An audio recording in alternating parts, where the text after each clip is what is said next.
I'm going to help you by saying that the pitch in line with the gate is one from the left.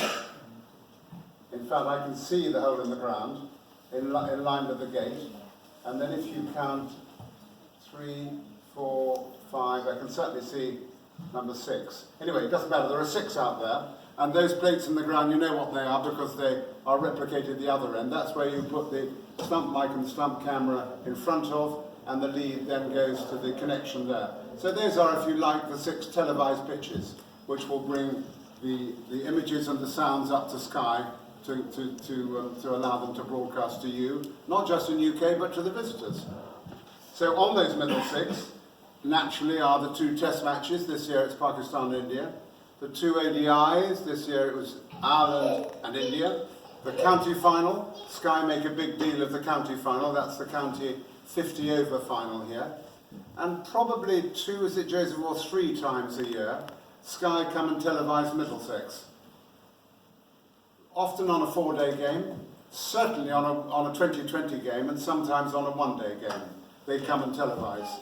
So those are the middle 6. Go outside those middle 6, and they're Middlesex untelevised, until you get out to the extremes, 1, 2, 3, 19, 18, and because they are too close to the stands for first-class cricket, the less important games are played on those. Eton, Harrow, Army, Navy, Oxford, Cambridge, MCC home games, and so forth.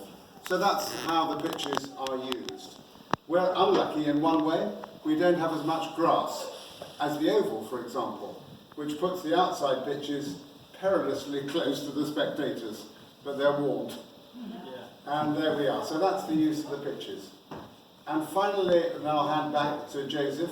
If you look at the floodlights, look at the Grayscape floodlight where you came in. The reason that hasn't got floodlights on top is simple. That after the last game of the season, they're brought down and bolted halfway down. I'm sure you saw that when you came in. The reason is planning permission. Like any negotiations, you have to compromise. I think we do it. You have to compromise, and one compromise was not have towers, but have these things. Bring the floodlights down off the top in the winter, and only use them a set number of times, which works. 15 is the ration, and that works. But what you can see, can't you, all of you, if you don't know, is those 3 concentric rings at the top of that stalk.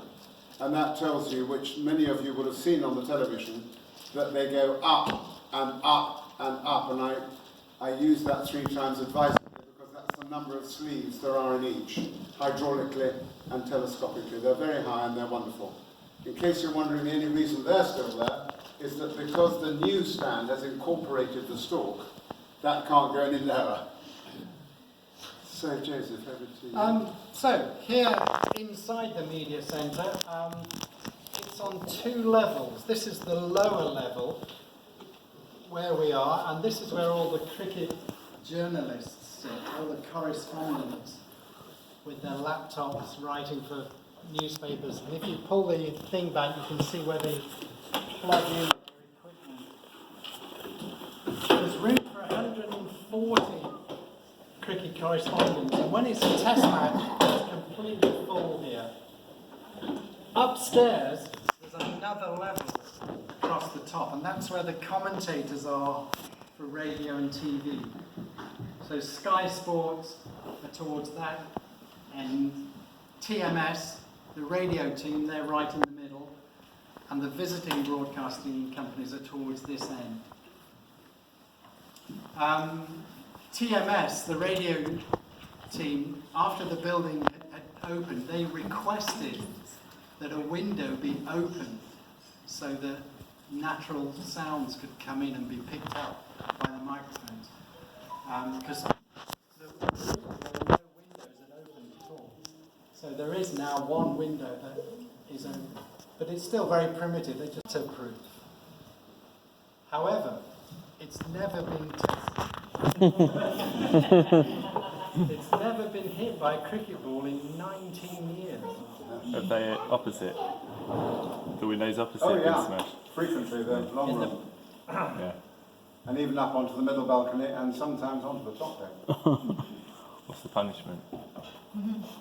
Score. And it has been known glass being broken from the inside. Yes, I spoke about that. The full title of the media centre is actually the J.P. Morgan Media Centre, because J.P. Morgan, the American bank, is the primary sponsor. You probably noticed the name is all over the place.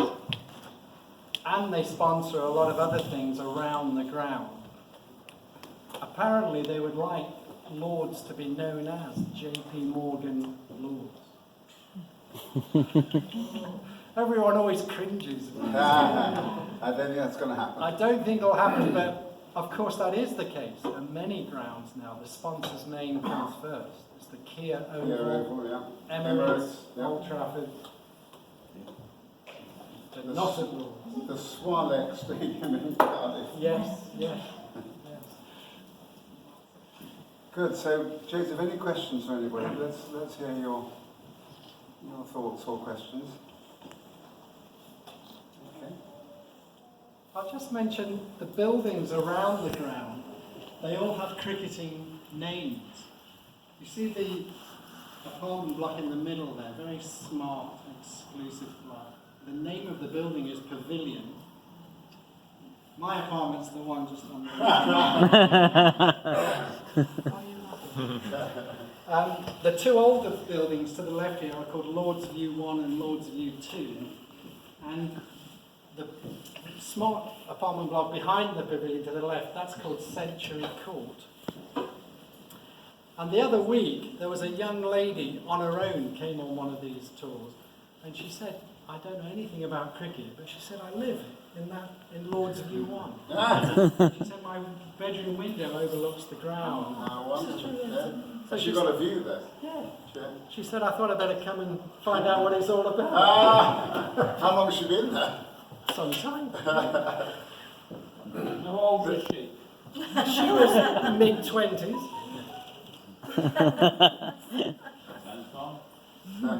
That was good of her to take the trouble to come on a tour, I thought. Good. Right, so Joseph, if there are no questions, what we're going to do next